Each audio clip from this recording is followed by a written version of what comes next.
I met my husband at a gallery. He was an artist and a musician. I was instantly attracted to him. We fell in love, and we spent 40 years together. And then he passed away. I spent the next 2 years masking my grief with relentless activity. I remodeled my house, I rebuilt my life. But eventually, I had to face not only my grief, but my loneliness. So I went to a Pet Alliance adoption event. And I adopted a 5-year-old Chiweenie. Chihuahua and weenie dog.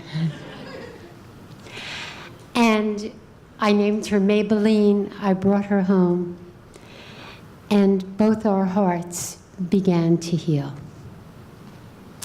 Well, a little time went by, and one night I went to a house concert.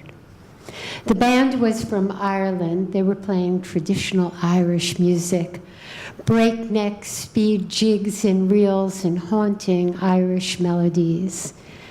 The lead musician, his name was Paul, was an older gentleman, about my age, and he played accordion. I was immediately attentive because I play accordion. And I was scrutinizing all his licks.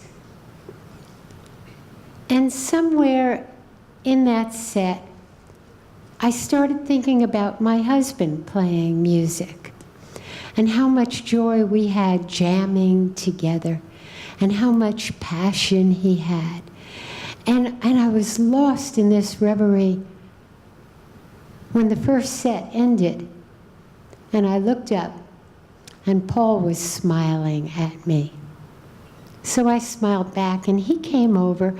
We spent intermissions sitting side by side and talking, and the concert resumed. And as I sat listening to the music again, I started to feel something uncomfortably familiar. It was attraction.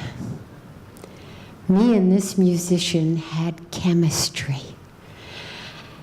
And I didn't know what to do with that. My first fear was that if I felt something for someone new, it might dilute the memory of the love I had with my husband. And I became unable to hear the music.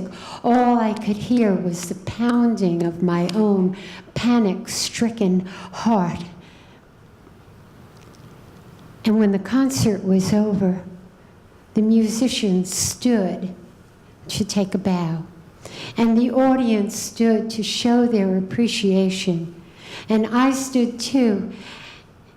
And when Paul turned to set his accordion down, I bolted. I ran out of that room, out the door, down the road to my car. I sped all the way home. I got inside my house. I locked the door. I scooped up my little Maybelline and held on to her and was comforted by her love that was so safe. Well, I won't kid you. Over the next several days, I fantasized about what that night might have turned into if I hadn't run away like a scared little child. And then I asked myself, why was I so scared? Was I afraid of loving again? Or was I afraid of losing love again? And I know they're the flip sides of the same coin. So I decided if the muse of love ever reappears in my life, next time I won't be afraid. Thank you.